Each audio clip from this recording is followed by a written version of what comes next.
I made it past the cycle of the gain and the image and the power and the money, and now it's about the people. You start off, you want to win, and then you compete, and then you overcome, and the next thing you know, you win and some people lose, and you're like, it's okay, that's how it's supposed to be. And all these are just like steps of the ladder as you go up, and I've been through all those steps. Why would I want to win if you're not winning too? It's like, it's not a real win. We're seeing the pendulum swing from loyalty to disloyalty. Now I'm realizing, where's this headed? It's headed for a divorce. As people hear us, they think we're just talking.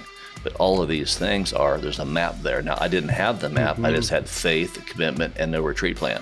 Don't give me respect or trust either. You don't know me. That's right. I can be a miserable leader. I'm going to earn your trust and earn your respect every day, a little bit at a time, and I will expect the same of you.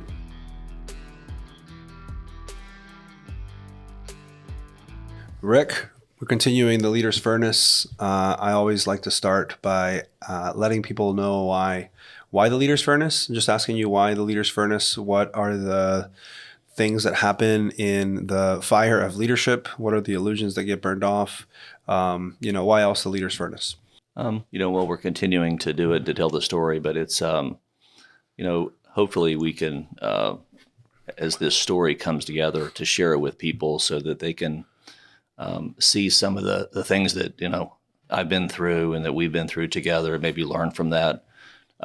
It's so much more difficult than it appears to be. And, we speak a lot about illusions. And for me, that really is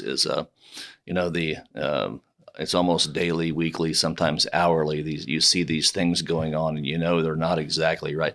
They're happening and, people are being people, but they're confusing. And you'll see it and it makes sense, but you can tell there's some type of an undertow going on. And I think it's really important for people to study, not so much just what's going on, but just be aware that what the undertow is and try to work with the, truth of it, not just what it appears to be. And I think by doing this, we're sharing, trying to help other people to see that and to become better leaders. And it's kind of nice, for me also that I'll have this for my family long term, that they'll have, what it took to get to here, so helping my family and also helping other people be able to sustain themselves as they go up the hill. There's a lot of people that, as I encounter different organizations or leaders, they use different systems or diagnostics or even tools, but at the root of all of those tools or systems or personality types is what you're talking about, which is awareness, right? And awareness is essentially the fire that leaders have to pass through to actually understand what's actually happening in the room, what's actually happening inside of themselves, what's actually happening in the room, what's actually happening in the lives of other people.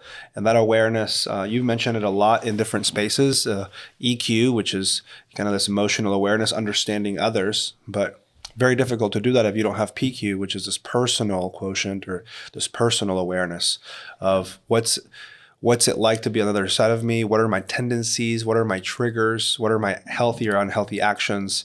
And the reality that I create doing that. Yes. Right.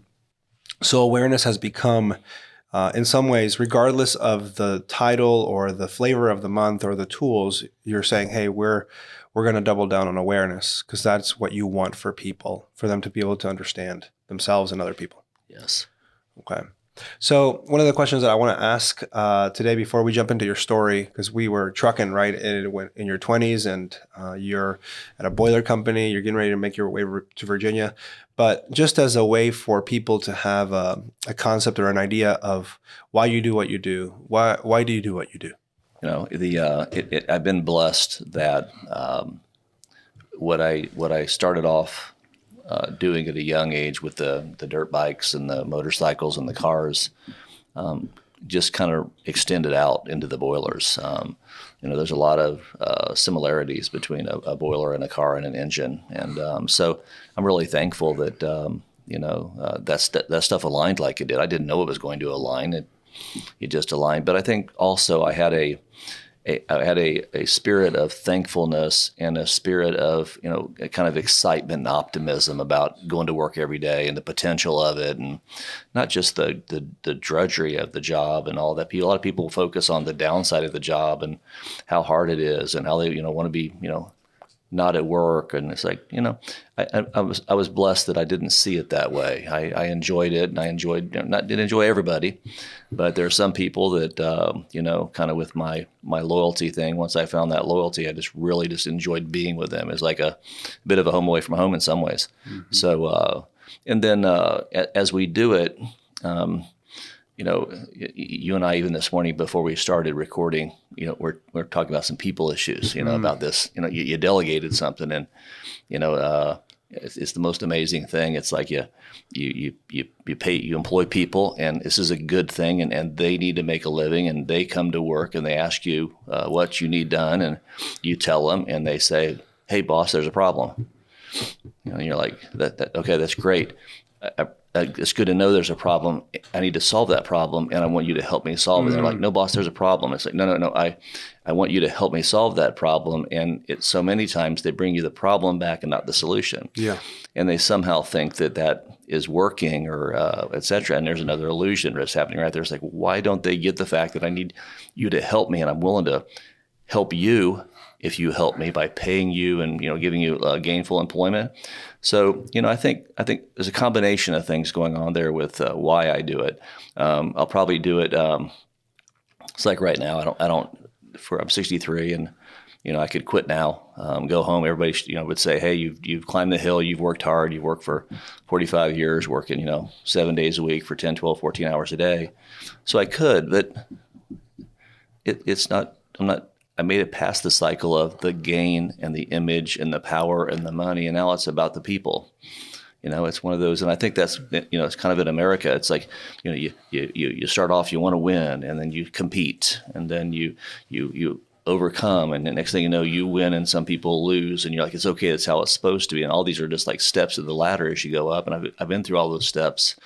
And then you win, you start to win really well, and you're like, wow, there's winners and losers, and you start to realize. I think I love America, and it's a wonderful country, but I think there's an element that goes beyond it and basically takes you back to the beginning.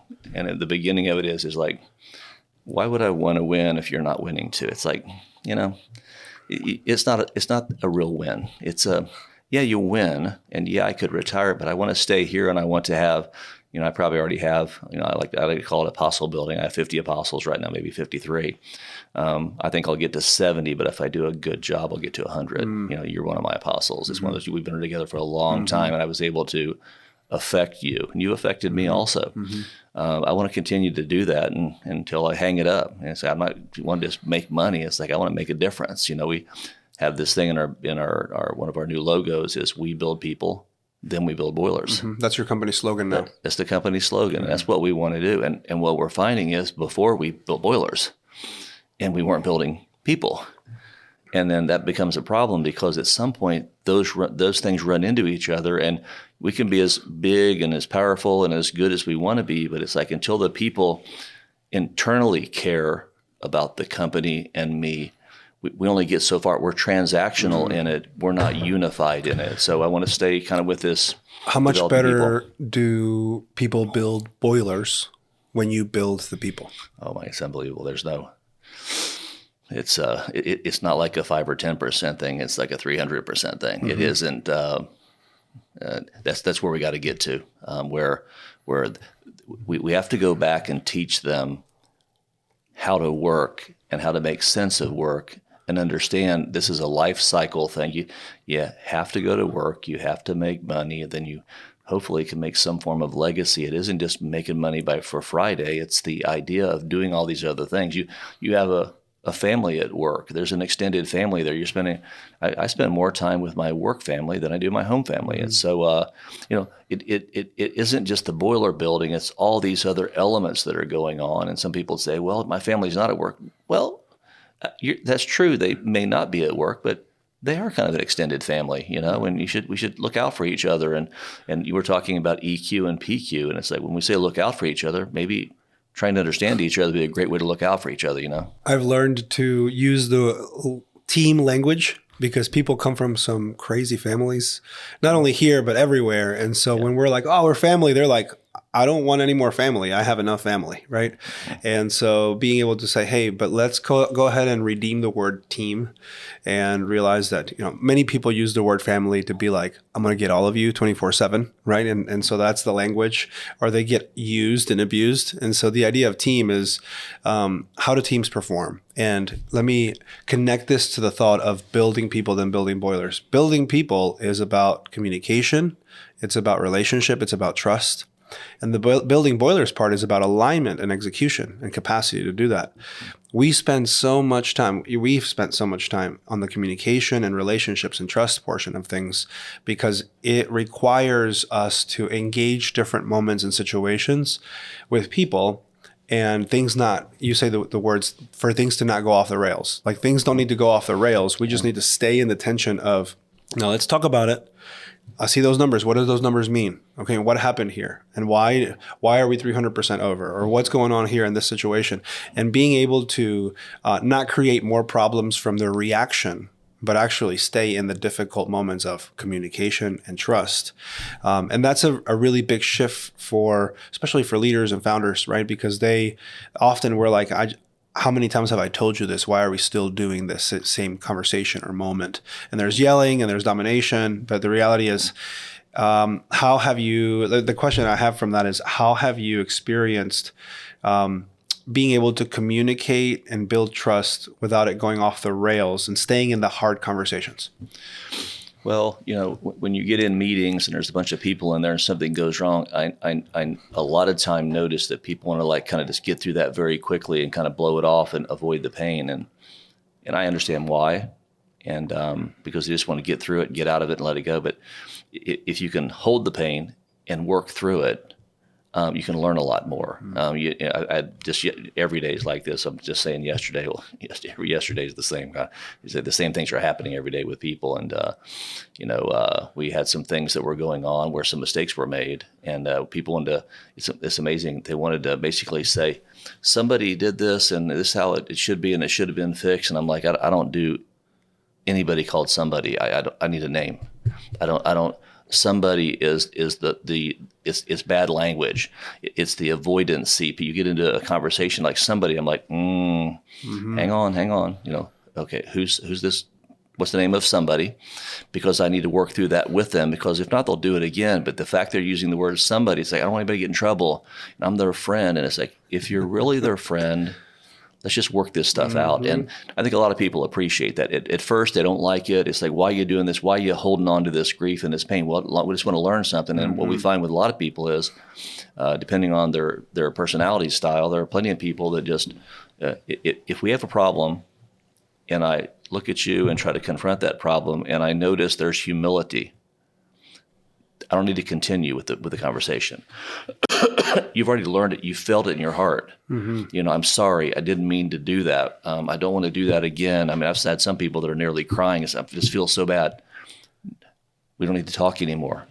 If you feel that in your spirit, in your heart, you learned the lesson. But I've had plenty of other people that say, look, it's just business, man. It all pays the same, right? So what? You make plenty of money. Now that person right there, we're going to spend an extra, we're going to spend a half an hour or an hour just pushing that button until they get it, just to see if the reactivity is there. Yes. So, Patrick Lencioni says one of the key roles or responsibilities of a leader is to have hard conversations with their people, which we tend to avoid. Now, you have a personality that doesn't tend to avoid hard conversations. The question is, how much heat are you going to bring with those conversations? Yeah. Right. And so there's half of the people watching this who are going to avoid the conversation altogether. And then there's half of the people that are going to bring too much heat to that conversation. Yeah. And it's a pendulum swing of going, can we just, without it coming off the tracks, can we have the uncomfortable conversation in a way that's constructive? Yesterday, my son gets in the car, his best friend's on the other, they're 13, you know what I mean? And so it's Jonah and Andrew in the back. And they start talking about how one of the eighth grade, they're both in seventh grade. One of the eighth graders, their little brother made it to the team. So their sixth grade brother is on the team. The eighth grade brother is just brutal with his sixth grade brother. And the sixth grade brother is crying. Yesterday he cried. Today he cried. And I had a visceral reaction because I grew up wanting to fight and protect and care for. And to me, you throw some punches, you're good to go. I had to hurdle past my own anger, and I had to look back and I go, hey, Jonah, have you said anything to them? Have you said anything to the 8th grader about, not doing that to the 6th grader? And he goes, nah. He goes, it's none of my business. And I go, Jonah, there's this mentality in our world called it's a sheepdog mentality, I think. And when we got our, you get your gun license to carry, right? Mm-hmm. Conceal carry. They have this. Is it sheepdog or shepherd dog mentality? Sheepdog mentality, which is, as a sheepdog, you take care of the flock. It's a mentality. And I was like, I want you to have a sheepdog mentality, where when people are being taken advantage of, or people are getting messed with, I was like, I need you to at least say something. And I was like, just, step in and go, hey, it's like, he's good, man. I was like, he made it on the team. Let's just rock on. Let's just play some soccer. And Jonah's like, I can do that, And I was like, and look at the 6th grader and go, hey, you okay? What do you need? Mm-hmm. And I was like, I bet you, I was like, that 8th grader, he's a jerk. I was like, he might not remember you. I was like, but that 6th grader is going to remember you. And I was like, but I need you to say something. And he's like, Dad, but it's really none of my business, right? And I was like, okay. I was like, we've had multiple times, he's a big World War II buff. I was like, we've had multiple times throughout history where I was like, really bad things happen because good people don't do anything about evil being prevalent. And he goes, bet. And I was like, so tomorrow, what are you going to do? He's like, well, if it pops up, he goes, I'll say something. And he's like, I'll say something to both of them. And I was like, okay. And I was like, and I'll back you up no matter what happens. He said, okay. But there's just this reality of we tend to avoid the difficult conversations with our people. Yeah. So, and I like that, Eddie. And in there we have, it's easy to discount the bully, but there's work to do with the strong spirit, the person that's the dominator. I mean, there's work there. And so many times with me, having seen a lot of that in my younger age, I don't like the bullies either, and I want to, deal with that. And it's like there's a struggle going on there. So I like that story because there's 3 elements to it, and we have to learn how to address each element. There's the person that maybe is the pacifist or the victim in there. There's the neutral party that's mediating, and then there's the person inflicting it. But by using EQ/PQ, by having awareness, there's a message for each one of them, and a lot of times it's really hard for people that are really strong spirits.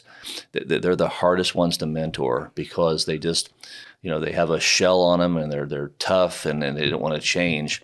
But at the same time, we as leaders have to work on what is our influence plan for all 3 styles. Because all 3 need mentoring there. That makes sense. But it's just like, we talk, I like how you put it, the bully is like the bully, but it's like, even with the bully, we got to figure out a strategy to manage that bully. Mm-hmm.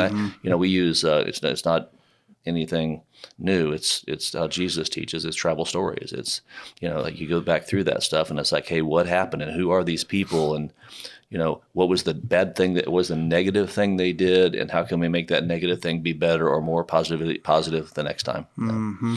All right. So as we jump in, that's our why, right? Is why we do this. Tell us. We left off in your story where you are getting ready to make a move from being a supervisor in Indiana at a boiler company, and then you move to Virginia. Right? Really curious. A lot of people, even especially PMI folk, that are here, maybe they just got here, maybe they've been here 3 to 5 years. They haven't heard the story. How did you land in Virginia, and then how did PMI start? So, looking back on it, it was I had no idea. It was 5 years, and I thought nothing was happening. It would take forever, but when I look at it, it was just a whirlwind of like things happening, and so. Start off the bottom there, and I'm glad to have started off there. I get a chance to, when people hear I start off as a janitor or a laborer, I think it helps them. Instead of being Mr. President, they see me on the good end or the high end of things. They see that I can't, because it gives them a chance that maybe they can do that. But we kind of went from the bottom, worked our way up, and I got a chance to see all these things that are going on. But at some point, I kind of started coming to power. I got past the janitor and past the welder and started going with the crews, and the guys could see that I cared. And then, it's an unfortunate ratio, but the 80-20 rule, I didn't know what it was back then, but I noticed there were some people I didn't want to be around and some people I did want to be around.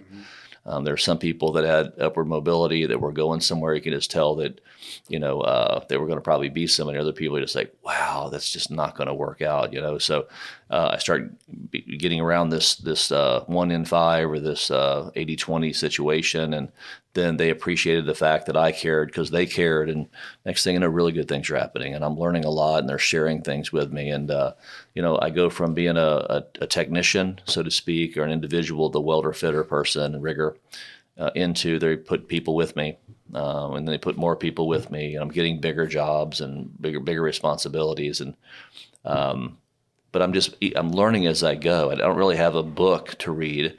It's just kind of a life lesson going on, and I'm adapting to it as I go. I'll get a problem, and I got to figure out a strategy. I got to go home, say my prayers and go to bed, get back up and do it all over again. But keep coming back at it with a different strategy, and learning from it. But the addition of the people, a lot of people want to talk about they're an influencer, and they are an influencer because at the end of the day, we are all equal, okay? Mm-hmm. But what happens is technicians are not the same as leaders. There are plenty of people that, I'm a technician, and let's just say I'm an engineer. Okay, I don't want to pick on engineers too much, but let's pick on engineers, okay? But, they're almost so smart that they really struggle in leading because they're so smart. They just are. They're smart, but the problem is they're too smart, And I know a lot of engineers that are great technicians, but they're not great leaders.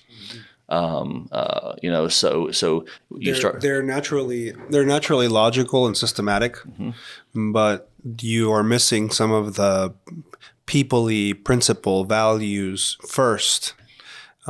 People that are, that they're leading essentially. So you have a disconnect there. Yeah. And they really don't want to embrace that. 'Cause it's like, look, it's mathematics, it's engineering. And it's like, no, mathematics and engineering are not the same thing as people. Mm-hmm. Their people are messy. There's not a piece of paper with a ruler and a calculation. It's emotional, it's messy, it's confusing, so the point of it is that being a technician is singular. Mm-hmm. You can't get any influence at that level because there's just one of you. But I sit in meetings a lot of time where there'll be four guys in the room, or four guys, or for a group of a mix of people. We'll call it, the word guys is really appropriate. Let's just say there's 8 people in there, and amongst those 8 people, 7 of them have 6 people each, and one person has nobody. But they're talking really big. Mm-hmm. Like, this is how it is, and this is how it should be. And I'm just kind of sitting across from the table going, it must be nice to be you. I mean, you're talking big, but you're not encumbered. You don't have a staff. Mm-hmm. And I appreciate what you're saying, but it's just like, you speaking at the technician level is not the same as these other people here that have 6 people. When they leave this meeting, they've got to go influence, motivate, interact with their staff. And I just find it interesting where some people, they should at some point pull back a little bit and go, look, I'm a technician, I'm not a leader yet. And that, sometimes I'd like to just lower their language because mm-hmm. it's like they're talking big, but they're not doing big because mm-hmm. they're not crew leaders, they're singular. You're speaking to the fact that there's people, they have acumen, they have intelligence, they have IQ, and they even have maybe some experience being in different teams as technicians. And we sit at the table and we're all equal. We're all made in the image of God, and that's great. But there is something very unique to the leader who leads a team. A leader who leads technicians, a leader who leads leaders who lead technicians, mm-hmm. and then leaders who lead organizations, who lead leaders, right? Yeah. And those 4 levels are, if we don't have the 4 levels, if we don't even understand the 4 levels, then we probably aren't living in that life or that world. But the reality is some of us do, and it's important for us to be able to have a kit for every level. So when we're all sitting at the table, absolutely. And that one person's talking as a technician, they're like, you can pontificate, but unless you've actually led teams or led leaders that lead leaders, it's just theory. And you're saying, hey, we actually have to leave. You have to leave this space today and go do that, right? Mm-hmm. And so that requires that language, that requires that awareness, that requires that humility to enter into that every day. Yeah, and I like how you put it, because what you just described, the map. The map is, hey, you got to start off by being a good person and being good at your craft. And then at some point you start to influence others. And then at some point, just because you're the smartest person in the room doesn't mean people like you. Because what will happen is at some point, we have a chart in the other room. It's a map that talks about, the lowest level is the victim level. There's a level right above that. It's like I'm a victim. I can't do anything. It's like level 1. Level 2 is this person that's kind of the observer. That's always talking about how it ought to be, but they don't make it that way, but they talk about how it ought to be. Level 3 is the competitor, and level 4 is the leader.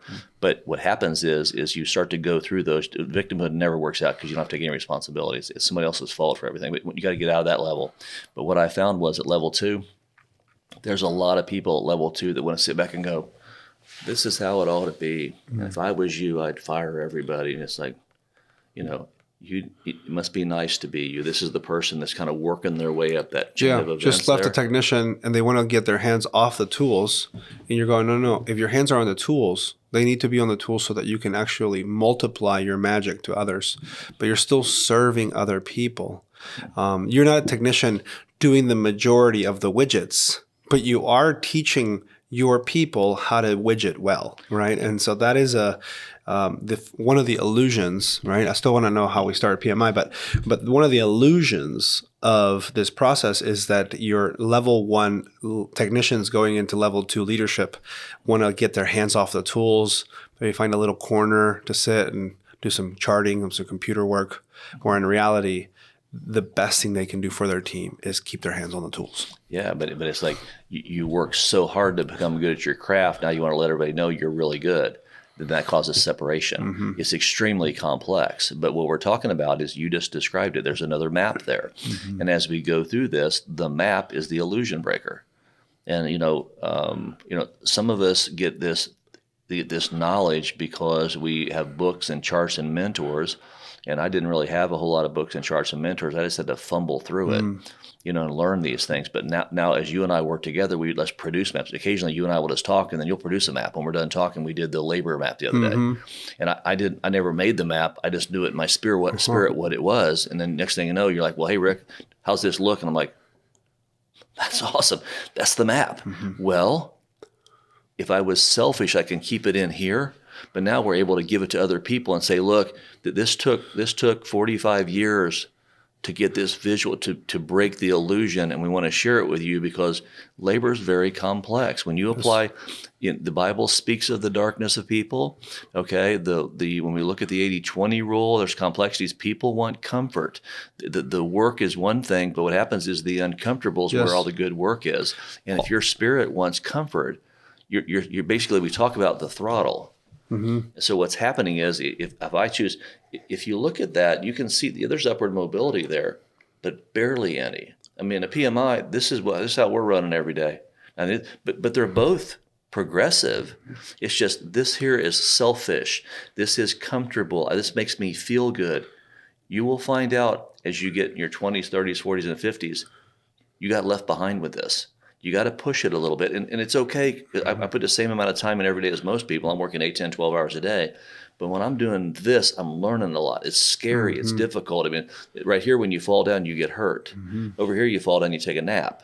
Okay? Mm-hmm. So we have to be working this throttle, and we need people to understand, push yourself a little harder, because if you're moving towards comfort and away from this, pushing this stress, you're just not gaining ground. Every morning when I get up, a lot of people don't realize how to influence. So there's 200 people here. So when I get up in the morning and I go to work and I start doing things, of the 250 are fairly influential. So instead of it being the 80-20, instead of it being 20%, here it's probably 25, maybe 30% are pretty influential. Yeah. Now we want everybody to come to this party. We don't want anybody not to do this, but I can't do it. I can lead that horse to the water, but I can't make it drink. But as we go through that and I start to delegate, every morning I can delegate 5 items to 50 people. Now, if I'm a technician, I can do 5 items. But if I'm a leader and I can delegate to these 50 people 5 things, I'm at a compounding of 250 every day. This is what it is. Mm-hmm. And what happens is if you don't build the people, that build the boilers, you delegate to them and they boomerang it back to you. You're just like, hey, I tried hard. I'm not really happy. I went out there and everybody argued with me and they don't like me. It's like, whoa, whoa, whoa. I'm going to send you out with a problem. I want you to bring me back a solution. But so with me, after 45 years doing this, I'm getting 250 things done per day, not getting 5. And this is the story of the technician compared to the leader. You got to be able to compound it. Yeah.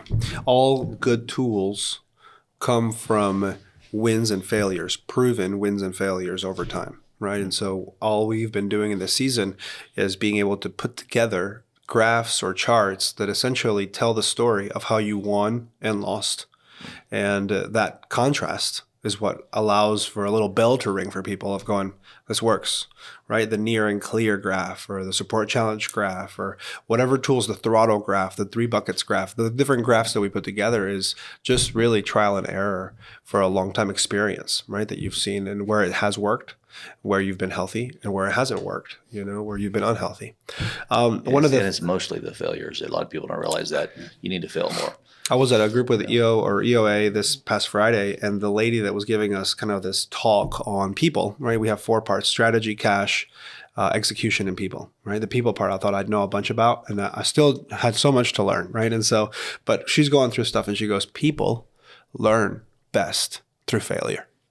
And I thought to myself, man, she's not lying, because we have to fail in order to go, I'm not going to do that again. I'm not going to put a proposal like that together ever again. I'm not going to, open that door ever again. You know what I mean? I'm not going to give that much rope, that way. Or I'm not going to dominate the way I did in that season, right? And so doing that, we all learn through failure. So what we're saying is it sounds kind of crazy. It's like, I'm so excited today to get up and fail more today. Now you think about that. That's the opposite of what people think. I mean, they're like, look, I don't want to look bad. I don't want to do bad. I want to be low risk and like high outcome. But what happens is as you enter into these spaces of the unknown, you're learning something. You're learning a little bit every day about something. So if you go at it perfectly, like, okay, I'm going to go to college. I'm going to get 4 years of education. I'm going to get a certificate. It works. But I didn't go to college, didn't get a certificate. So I just got started. So as you get started without all the answers, solutions, you fail more, but you grow more. Because I find at PMI, it's amazing. Most people here can do extraordinary things. You just got to let them do it. You got to let them do it, and you got to talk about this before they start. It's like, look, this is going to be tough. This is going to be really hard. This may be one of the hardest things you've ever encountered. But if you get knocked down, you have to get back up. You can't run away. One of the cool things about the Navy SEALs is it's real simple. If you don't ring the bell, you become a SEAL. But the whole time, all you got to do is ring that bell and walk away, and you got to be comfortable, but you never get to be a SEAL. You have to stay with it. You can't ring the bell. You have to take the pain. You have to take the tortures of life and learn from them and keep going. And it's miserable and it's hard. So we have to I teach people all the time. It's like, I want to teach you to be a failure. And they're like, well, what does that mean, Rick? You need to be a bigger loser. Like, no, I want to be a winner. No, you be a bigger loser. So it's crazy language. But if you start to learn that and accept it psychologically, it becomes, okay, getting my butt kicked, I learn a lot. And if I'm comfortable, I don't. So it's just a totally different strategy for yourself to keep going. And I learned that, I was taught persistence at an early age, and we'll kind of go back to how I got through it.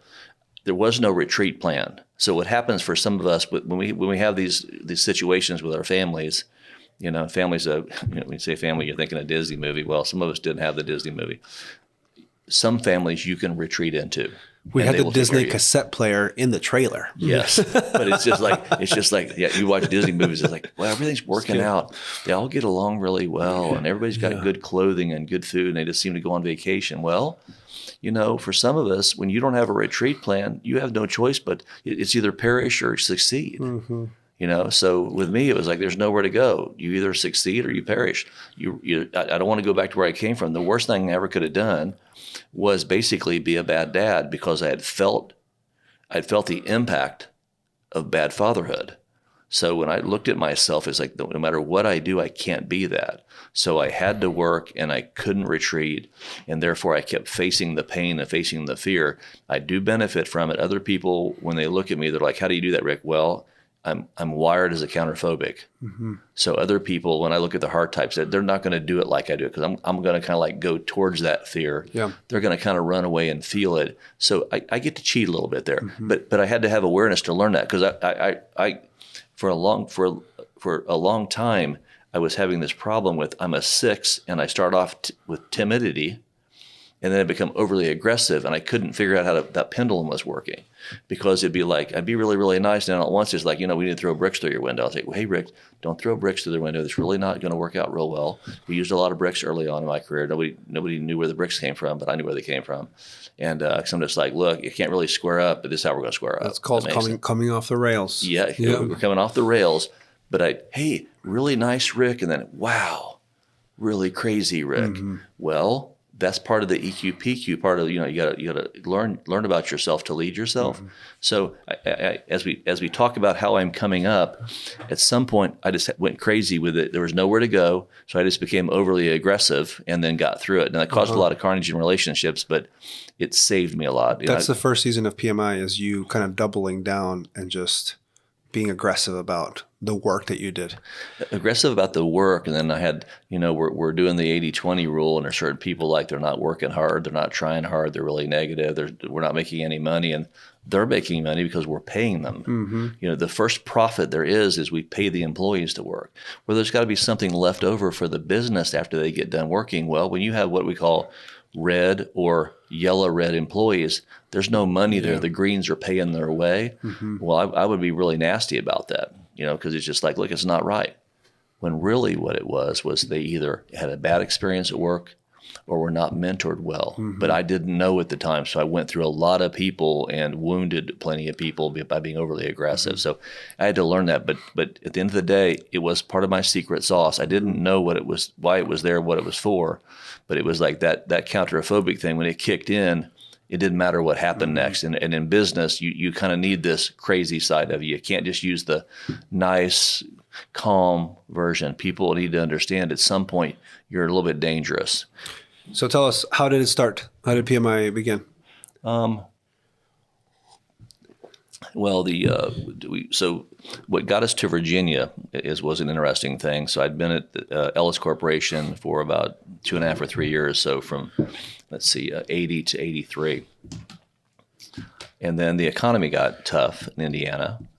And then Ellis started noticing there's a lot of projects to bid relating to steam and boilers in Virginia, because Tidewater's got a lot of military here. So they bid a bunch of work, and they get like 6 jobs down here. So the decision is made to bring half of that company to Virginia. Well, they brought me with that half, so, and I was good with it. And Sonia was good with it, and Erica. So I had Sonia and Erica. So we moved to Virginia we were staying out of town at first, and then we eventually decided we're going to move down here.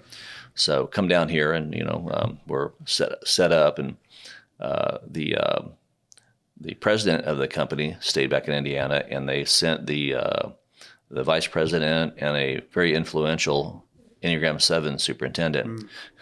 That was an interesting. I didn't know what the Enneagram was. I just knew that was a problem. So me and him, we struggled. The best way to describe it. So he wanted to play, and I was like, I had no time to play. So come to Virginia, and I'm down here with these 2 people, but they're away from the president. They were good boys when they were around the president, but when they were away from the president, they really showed out. One was a 7, and one was a 3.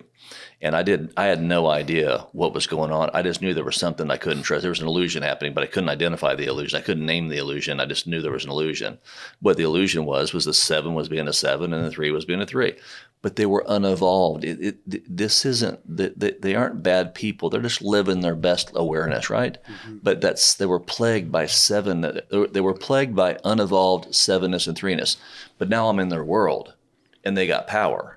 Okay, now I'm equal to the 7. Me and that 7, we're kind of equal, but I'm not equal to that vice president. The vice president's my boss, and so we get down here, and then they're not working all day long, and they're kind of like, they get in late and go home early, and they're taking really long lunches, and I'm over here being this good boy, following the company line. I got this loyalty thing going on with the owner of the company because I believed in the owner. I'm taking care of him. I was like, look, wherever I go, I'm protecting him. Well, they weren't. They were stealing time and being bad leaders. And they weren't watching their crews. So I'm really getting upset about this, but at some point I can't do so much about it. So finally I decide, look, I'm not going to pay attention to them. I'm going to be pissed and I'm going to be angry about it, but I can't do nothing about it. So I'm just going to go do what I do. So I'm working on jobs, and then one day the president calls me and he's like, Rick, just want to kind of go through some things in Virginia with what's going on. He's kind of looking at his data and his reports, and he's just like, I want you to tell me a little bit about, some of these jobs that are going on, your jobs and the other jobs. I'm like, And I'm like, because I'm a loyalist first. And I'm just like, so I said, look, just come on down and, spend a little bit of time here. I'd like you to see what's going on. And he's like, Rick, I've known you since janitor days. I'm asking you a question and I want an answer. I'm like, you sure? You sure you want the answer, buddy? Very good. Put your seatbelt on right now. So I'm going to give you the answer. That makes sense. I'm going to tell you what's going on down there. This is bullshit. Okay, you can't imagine what's going on down here. I mean, this is bullshit. These two leaders right here are a joke. Man, they have betrayed us. And you listen to the words that they betrayed us. The company man. Well, that's what I am. I'm a loyal. If I'm on your team, I'm with you. Okay, it's just a six thing, And I didn't know I was a six. I just knew I was loyal. I didn't like the disloyalty, And he's like, well, I can tell there's something wrong because all of your jobs are under on labor and theirs are all over. I'm like, how does that work? I'm like, well, I don't pay attention to my labor hours. I pay attention to at 6 o'clock in the morning, you're going to hear some welding machines and grinders firing up. We're not going to sit and talk for a half an hour about the football game. You got 5 minutes to socialize with me, and after that, we're working. We're not here to socialize. You're not getting paid to socialize. You get your ass to work. Okay, we're here to work. Okay, and if we don't work, we'll either go broke or we'll not be competitive or whatever. So a lot of people say when you're pushy like that, you're mean. The meanest thing you can ever do is not get a raise or get laid off. Mm-hmm. I mean, that's how I see it. It's like, it doesn't mean to push. If you don't push and you move towards comfort, you're going to get laid off or not get a raise. Yep. So, this is going on. So the president's talking to me about it, and he's like, okay, I get it. So the decision is made to pull those two back. Those two are pulled back from Virginia, and me and another guy stay in Virginia and start running Virginia, and everything's going really good. And the labor hours are what they are. And when I run labor hours, I have an expectation I want to be 15% under. I don't really care what estimators do, but at the end of the day, I don't care we have to do better than average. Mm-hmm. We just don't. If there's 1,000 hours in the job, I don't see 1,000 hours as a win. I need to be at like 900 or less because I need a warranty buffer or a problem or something's going to go wrong. We got to cover. Mm-hmm. So, because a lot of people that run labor, they just use it all up. I don't like using it all up. I like doing the best that I can with it. So things are going good, happy, everything's great. We do the jobs down here for about a year and a half. And then my wife doesn't want to go back to Indiana. She's just like, she wants to stay in Virginia. And I'm like, so that makes sense to me. So we're kind of like thinking we're going to stay here. And then we asked that president, me and this other fellow asked the president, if we're going to stay down here, could we possibly be a part of the business? And that didn't go real well. Mm-hmm. I'm over here thinking, I'm buddies with him. I'm loyal. I've been good to him. Well, I'm good as a worker guy, but I'm not too sure he wants me as a business partner. He wants me as that good little labor saver out there. And that's good. I appreciate that. I was doing my job, and I owed him that. Well, we start to negotiate setting up a division in Virginia, and maybe me and this other guy having stock in this company called Ellis.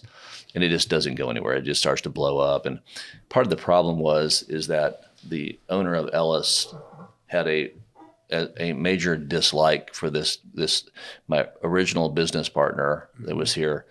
That Tom knew this guy, and that guy was a 3, and he had done several things as a 3. He had been several times businesses crashed and burned, and done some things that were 3-ish, we'll call it, and didn't pay attention, and it really cool, looked good, everything's awesome, life of the party, all that good stuff, but it has a business failure as well.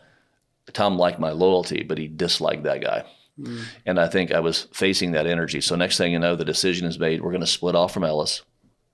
Me and this guy are going to go in business, and that's how Power Mechanical got started. Mm-hmm. So myself, it would have been 85. Mm-hmm. So we spin off, and we're thinking, hey man, live the American dream. Business is awesome. Like many more illusions are about to come. This is like the worst thing ever about to happen. We're like in business, and we have our little business cards, our little logo. Hey, this is awesome. Well, that guy right there had some work to finish. So we were here, and he's like, hey, since you guys are going to start your own business, I want you to finish these contracts for me. That kind of pissed him off because we had leverage there. and we knew he had leverage. We weren't misusing it, but the fact he had to pay us to finish it was fine. So there was like $600,000 worth of work left, and we basically are in business with a $600,000 contract with him. Yeah. And they didn't pay me. He didn't pay. Keyword accrual, right? The money just starts backing up. Well, he's very smart, and he's just like, hey, I'm going to not pay you for 6 months and just see what you guys can do with that, right? Since we leveraged it and left and had to finish the work, he's going to get even, and he's mad and he's upset. So he just didn't pay us for 6 months. So we ran out of money everywhere. We were like dying. And we would bill him and he'd just not pay us. And we were still working on our jobs and not paying us. So we're like, for 6 months, there's no money, there's nothing left. And we're got our little business cards, our little logo, but we're like dying. We're like, oh my God, success in America is that we're about to die. So I get on the phone with him. I'm like, look, the counterphobia kicks in. So we're past loyalty, and I'm like, look, what are we doing here? I worked for you. I was straight with you. I was honest with you. And it's like, and then he goes into a rant about this business partner of mine. He said, this is blah blah blah blah blah blah blah blah blah. Hate him, hate his guts. It's his fault, etc. Okay, I get it, but I'm here too. Mm-hmm. He's like, okay, I'll pay you. Okay, because he was just holding it out to see if he could just kill us, and I just got him on the phone, and finally I'm like, look, we're going to do something about this, and he, okay, I'll take care of it. I'll send you money next week. So next thing you know, for zero money for 6 months, and then we get 600,000. You just can't make this stuff up. So that's one of the early illusions. So now we're in business. Mm-hmm. We're in Virginia, and I have a business partner, and we're 50-50. The worst thing ever. 50-50 is for the ignorant people in America. It's like you don't get a business 50-50. You give it a try. It will work out. And one of the reasons that it's hard to get it to work out is you think you're buddies in the beginning, but there wasn't any money. Well, somebody always works harder than the other person. That's exactly what was going on too, because I'm like working 10, 12 hours a day. Yes. And my business partner has got a pretty good social life. I mean, he's a good guy. He's an influencer. He's cool. Gets out, life of the party, friends, all that stuff. Well, if you're that cool, you got to have a group to be cool with, right? So, man, you got to get off every day at 5 o'clock, go to the party, hang out at the bar, be friends with everybody, be cool. I wasn't cool. I was a worker, so he's being cool and got to get off at 5. And he still worked. Don't get me wrong. He wasn't a slacker. He worked. Mm-hmm. But at 5 o'clock, look, I'm off. I'm socializing or whatever. He didn't call it that. Then I got everything at 5 o'clock on became my problem. And I'm like, that doesn't seem fair. If we're 50-50, I'm going to let you take care of some of this stuff. He didn't like that. And I ended up taking it. Now the resentment's building. Mm-hmm. And with me, when resentment builds, it's not a good thing, because at some point that you're going to trigger that counterphobic in there, and that's going to come unraveled. It's going to really run off the rails. And I'm going to be like, I don't care what happens next. Mm-hmm. So at the end, the negative energy is building. In a rare moment of Rick Ruder, you were high support, low challenge to him. Yeah. Then you were protecting him. Mm-hmm. Yeah, because he's my buddy. I'm a loyalist. But what I find out is he's misusing my loyalty. And he's figured that out because it kind of fits in the category of that energy. He's figured out Rick's kind of the guy, and he's always talking about, I'm going to retire someday. He's only 40, and he's, I'm going to retire someday. Rick, you're going to get the business. Well, all these are good words, right? And I'm going to get you out of the business. And so we're seeing the pendulum swing from loyalty to disloyalty. Now I'm realizing, where's this headed? It's headed for a divorce. Is where it's headed. Me and this business partner, we're not going to make it.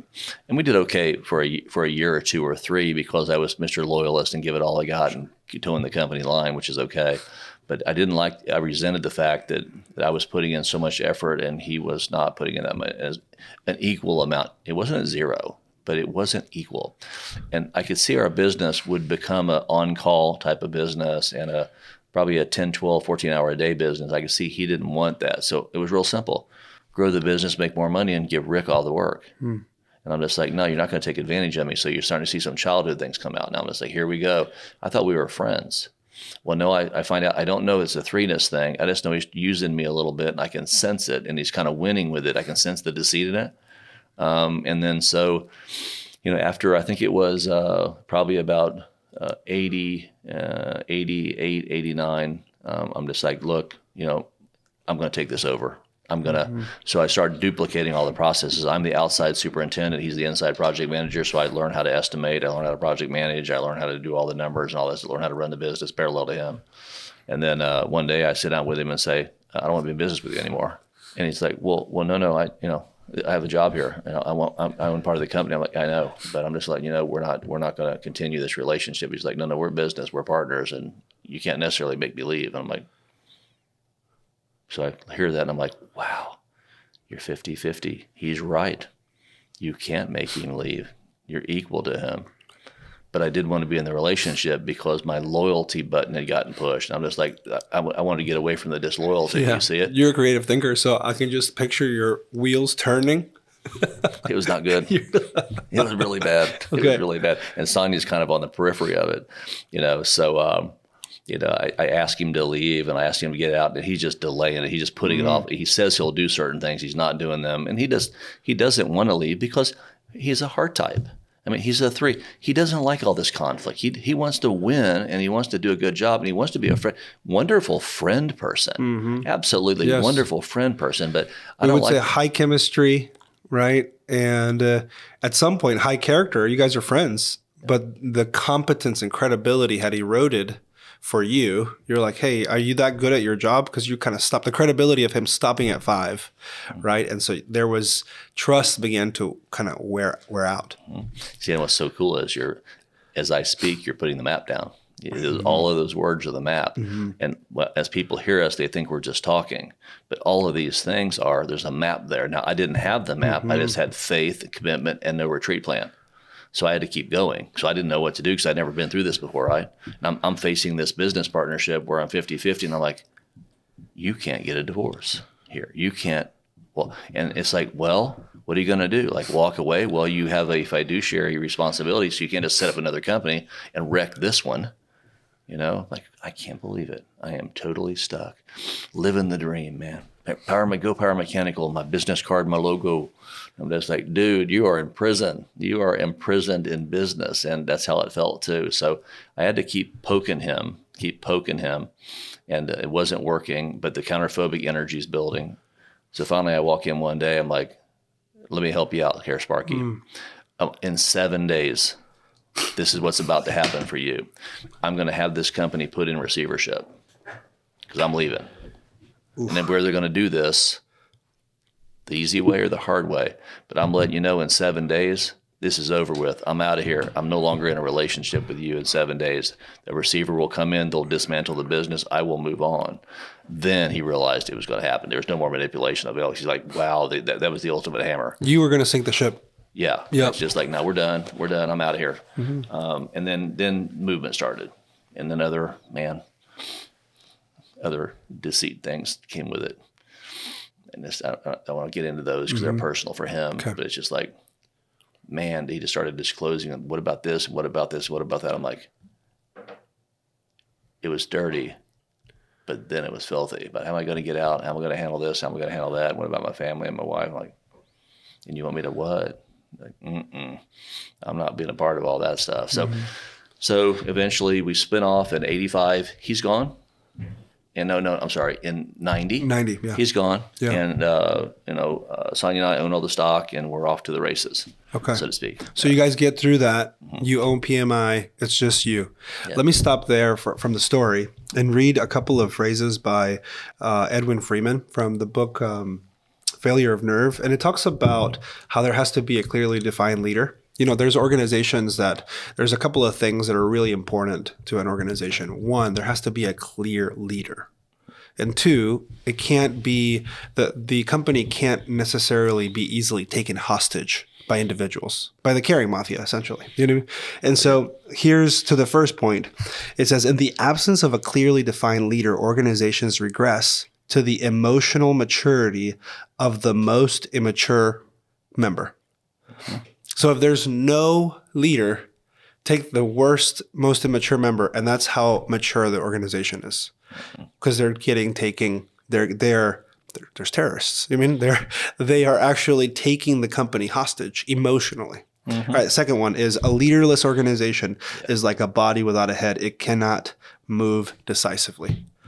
That's been probably one of the hardest lessons for me in the last year or two, has been just realizing just how much it is important, not only for us, as we do the work with different companies, but, as I've watched you be the decisive leader of this organization and just going, hey, that model is so helpful because at the end of the day, there's a decision that's going to be made and it's going to be made by one person. And so there's decisive action and the body has a head. And so it's able to move in one direction with, what do you call it? You call it a clarity of thought, you know, right? There's clarity of thought. And so you're able to move. Well, clarity of thought, but some people consider that very controlling. They're like, Rick, you have all these levers to pull. Well, I built it that way. I wasn't ever going to get put back in a situation where I was that 50-50 guy with a group of really caring people that wouldn't throttle up. So if I'm going to throttle up and go up the hill like this, the caring, comfortable people will just like me a lot. Why? Because they're going to benefit from me. You see that? And I don't like being used. I like being loyal. Okay, because I'm a 6, right? In other words, and so a lot of complexity is happening with this. That makes sense, and I like it because you're able to. What you're doing is pulling up your maps, breaking some of these chains, and breaking these illusions by describing the technical features of what's going on right there. But so with me, a lot of people are like, well, you know, when I go to my C12 group, they're like, wow, Rick, you know, I'm with a bunch of Christians there, and they're all like buddies and group people, and they got 5 or 6 people on their leadership teams. And I'm like, I got 2 people on my leadership team. I have a silent partner. And they're like, well, who is we don't know who that is. We've never heard of it. It's like Jesus. He's pretty silent, but he's my partner. That makes sense? Because I'm going to ask him what to do, and we're going to implement it tomorrow morning at 6 a.m. There won't be 15 meetings. I will say my prayers. I will get clarity of thought, and we will implement tomorrow morning, and we will not retreat. Mm-hmm. So there's a lot of benefit there, but some people will say, hey, Rick, your business is too flat structured. Our business, most corporate structures are kind of like a triangle, you know, leader and staff. We have a comb. People are like, that's not a corporate structure. That's a comb. It's you and 50 people you delegate to. Yeah. Well, it's a business model. I have people tell me all the time it's not sustainable. It isn't sustainable when you understand corporate business. But when you do what we do, where you have high awareness, EQ, PQ, all of this training, I have like 50 lieutenants that report to me. And people say, well, you should only have 4 lieutenants. Well, you pick what corporate structure you want. I have 50 lieutenants because what you find with these lieutenants, once they realize how powerful they are, they'll slightly betray you. And what they'll do is they'll use their influence against you with their staffs. And you ask for something, well, they'll kind of give it to you, give you your version of it. Around here, with me and being Rick the counterphobic, I'm just like, you know, some people will say in business, you know, you can't go around the leader, right? That leader, when they're brought up, it's very clear. Don't get in the way. I'll go around you in 2 seconds, cowboy. And there's rules for this. It's like, look, you can't become a constraint and make yourself number one. This business is bigger than me. Okay, so we had an example of this about 7 years ago where I had a little bit of a betrayal going on with my water tube group. And they're like, well, Rick, you know, we don't like this and we don't like that. And there's 3 of them and they're kind of talking negative and saying this and saying that. And what they're basically saying is, hey, we don't want to do that type of work anymore. And I'm over here being like, you know, it's like the frog and the scorpion, so to speak. It's like, hey, buddy, let's all go up the hill together. We're friends, right? And they're like, you know, saying, yeah, sure, Rick, we'll go up the hill. But behind the scenes, they're like, this is ridiculous. We can't stand it. We don't like that type of work. You know, we want to get out of it. We don't have a water tube division. So I had to set up a division right around them. I just went right around it with 2 guys that had never. I remember taking these 2 guys that I already had this huge relationship with, that already been tested in the fire, that I knew who they were and what their Enneagram numbers were. And I take them to this job site and I say, hey, we're going to work on boilers. And they're like, yeah, Rick, that'd be great. I'm like, we're going to rebuild a boiler, a really big one. They're like, wow, that's great. I'm like, you're standing on top of it. And you're like, we're like at the Navy base and we're like, you know, 70 foot in the air. And they're like, where's the boiler? I'm like, you're standing on it. This is what you're going to do right here. And I'm going to cover your back on everything. The boiler has about 70 things that you won't know that it needs that I know. I'll take care of all 70 of those. You do the core work and I'll guide you through all the navigations with expansion joints and all this other razzle-dazzle that goes with the boiler. And the 2 guys implemented that and we set up a new division. So what you have is my leadership rebelled and said, we're busy, we're tired, we don't like this. Well, people around here are taught, I wouldn't suggest you do that because Rick will basically go around you. Well, other companies just put up with that. You see what I'm saying? So it's messy, or they'll get tired, or they'll say, I can't hire anybody. People nowadays are no good. What a lame excuse. It's not that they're no good, it's that they need to be developed. I mean, some of these leaders, they complain about, you can't hire good people. Yeah, that's right. You got to build them good up. people. Yeah. Shoot, yeah. Listen to the whining. You can here. hire potential. Yeah, you can't. Occasionally, we're blessed with. I was in a meeting yesterday, and there's two flaming green people in there. I pointed them out. I was doing a travel story with I had my department heads and the admins all together in a meeting. Where, I was pointing something out. When somebody comes to me, this what's called green. I cannot take any credit for leading them. I'm just blessed. But they're the 1 in 20 or 1 in 50. Well, they were in there, and Jason was one, and the other one's what I call Miss Lieber. That's not her name, but I don't need to know what her name is. Like, you're Miss Lieber. Okay. Hey, Miss Lieber, I heard about you. And all the department heads are like, what's he doing? I'm like pointing you out. I've been watching you. She's like, well, I never seen you, Rick. No. I've been checking behind the scenes every day, asking everybody around you about you. And all they said was, wow, she's awesome. Wow, she's green. Wow, she's green.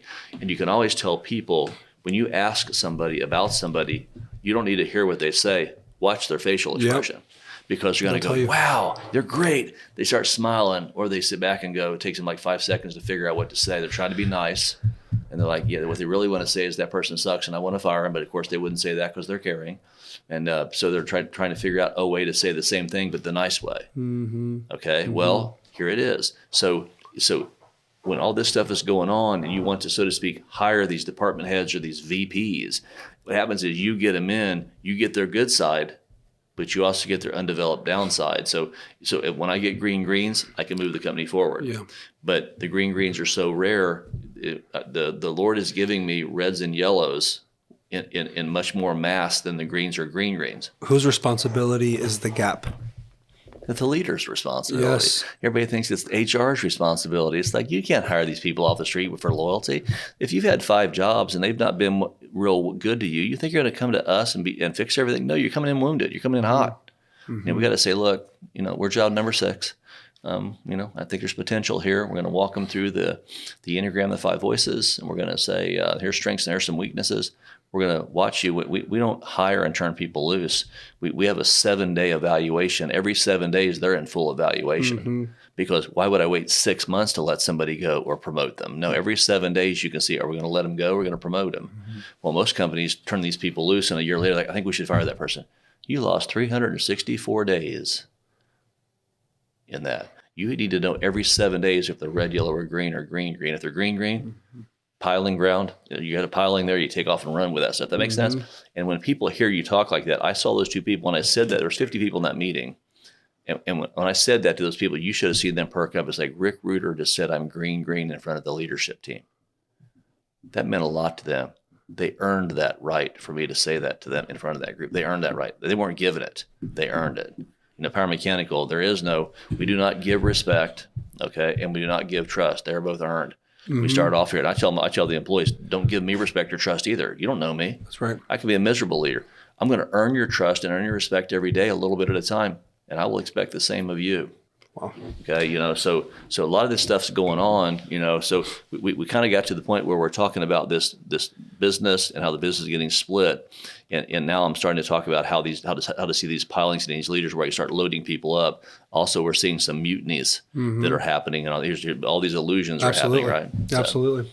Rick, we're going to stop there. Next time that we kick off, I would like to kick off with PMI Season 1, 1990 onward, and kind of what that season, you alluded to it today. It was a season of you knowing and operating out of what you knew how to do, out of what you were given. And so being able to double down and do the hard work, and kind of a season number 1. The awareness comes later, but we're excited to kind of hear kind of the history of PMI and kind of what that first season looked like, right? The first stance. So thank you for today. Very good. Thanks.